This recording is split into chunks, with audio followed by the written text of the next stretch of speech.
बिस्मिल्लाहिर्रहमानिर्रहीम। Second part के अंदर हमने कुछ फर्दर एग्जांपल्स को जो है वो डिस्कस करना है और फर्दर एग्जांपल्स के अंदर हमारे पास कैल्शियम ऑक्साइड का हमने रिएक्शन करवाना है कार्बन डाइऑक्साइड का।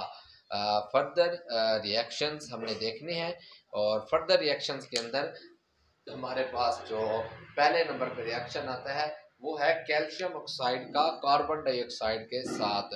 तो ये हमारे पास कौन से हैं? Irreversible reaction. अभी हम स्टडी करने जा रहे हैं इरिवर्सिबल रिएक्शंस को। चलें जी, हमारे पास इरिवर्सिबल रिएक्शंस, मैंने इसकी जो हेडिंग दे दिया। उसके बाद हमने क्या करना है, अभी फर्स्ट ऑफ ऑल हम एक पहली एग्जांपल लेंगे जिसके अंदर हमने हमारा रिएक्शन होगा कैल्शियम ऑक्साइड का रिएक्शन होगा कार्बन डाइऑक्साइड के साथ। कैल्शियम का रिएक्शन होगा कैल्शियम ऑक्साइड का कार्बन डाइऑक्साइड के साथ। कैल्शियम ऑक्साइड का रिएक्शन होगा CO2 के साथ और ये हमारे पास जो रिएक्शन है ये हमारे पास इरिवर्सिबल रिएक्शन है और बनेगा कैल्शियम कार्बोनेट और हमारे पास कैल्शियम कार्बोनेट CaCO3 बनेगा और ये हमारे पास होगा सॉलिड फॉर्म में। कैल्शियम ये हमारे पास सॉलिड फॉर्म में होगा, ये गैसियस फॉर्म में होगी, तो ये हमारा इरिवर्सिबल रिएक्शन है। तो अब हमने क्या करना है, इस रिएक्शन के अंदर हमारे पास क्या होगा, हमने दो कॉनिकल फ्लास्क लेने हैं। तो हमने दो कॉनिकल फ्लास्क लेने हैं और सेम जो इसका रिएक्शन है वो रिवर्सिबल रिएक्शन होगा और रिवर्सिबल रिएक्शन हमारे पास किस तरह होगा वो भी मैं यहाँ पे स्ट्रक्चर जो है वो ड्रा आउट करता हूँ। यहाँ पे CaCO3 होगा हमारे पास और वो डिकम्पोज होगा किसके अंदर, अपने दो रेलिवेंट कंपोनेंट के अंदर, ये सॉलिड फॉर्म में होगा तो वही CaO calcium oxide solid form में प्लस CO2 जो है वो गैशियस फॉर्म में इससे रिलीज होगा।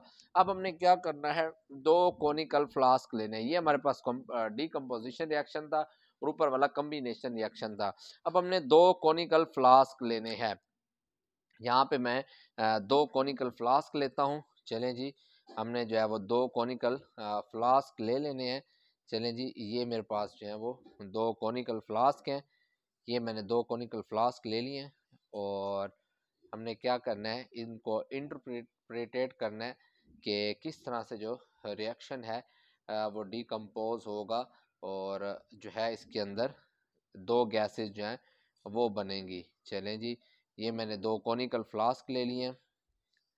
चलें, ये मेरे पास दो कॉनिकल फ्लास्क हैं और पहले के अंदर हमने क्या किया है, इसके अंदर CaCO3 को फेंक दिया है, CaCO3 को अंदर डाल दिया है और क्या होगा, इरिवर्सिबल रिएक्शन होगा और डिकम्पोजिशन होगी। मैं यहाँ पे लिखता हूँ, हमारे पास इरिवर्सिबल रिएक्शन होगा और हमारे पास क्या होगी, डिकम्पोजिशन होगी। डिकम्पोजिशन होगी इरिवर्सिबल रिएक्शन के नतीजे में और हमारे पास बनेगा क्या, हमारे पास बनेगा CaO plus CO2।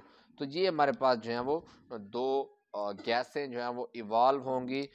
This is decomposition reaction. Decomposition मैं यहाँ पे लिखता हूँ डी, ये हमारे पास होगा डिकम्पोजिशन डिकम्पोजिशन रिएक्शन। चलें जी, ये हमारे पास कौन सा रिएक्शन है, ये हमारे पास डिकम्पोजिशन रिएक्शन था और इसके अंदर हमने क्या देखा कि कैल्शियम कार्बोनेट जो था, अब इनको आप एक क्लोज सिस्टम के अंदर ले लें। अब आप इसको क्या कर दें, एक क्लोज सिस्टम के अंदर डाल दें। चलें जी, हम एक क्लोज सिस्टम लेते हैं। यहाँ पे हम एक क्लोज सिस्टम जो है वो बनाते हैं। ये हमारे पास जो है एक क्लोज सिस्टम है।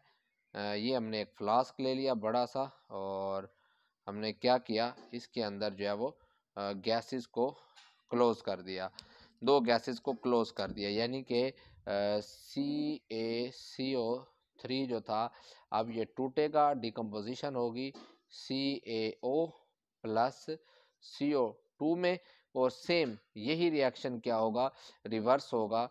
तो ये हमारे पास इक्वेशन बन जाएगी CaCO3 और ये हमारे पास रिवर्सिबल का साइन आएगा CaO और plus CO2. Now the reaction is reversible when the system is closed. जब हमने सिस्टम को क्लोज कर दिया तो वही हमारा जो सिस्टम था, वही हमारे जो रिएक्शन थे वो क्या हो गए, इरिवर्सिबल बन गए। तो यही हमारे पास, अब हमारे पास वही सेम जो हमारा सिस्टम था जो कि पहले इरिवर्सिबल था, अब किस में चेंज हो गया, इरिवर्सिबल से चेंज हो गया रिवर्सिबल के अंदर, यानी कि रिवर्सिबल के अंदर। तो ये हमारा सिस्टम पहले क्या था, इरिवर्सिबल था, और अब हमारे पास क्या हो गया है, रिवर्सिबल हो गया है।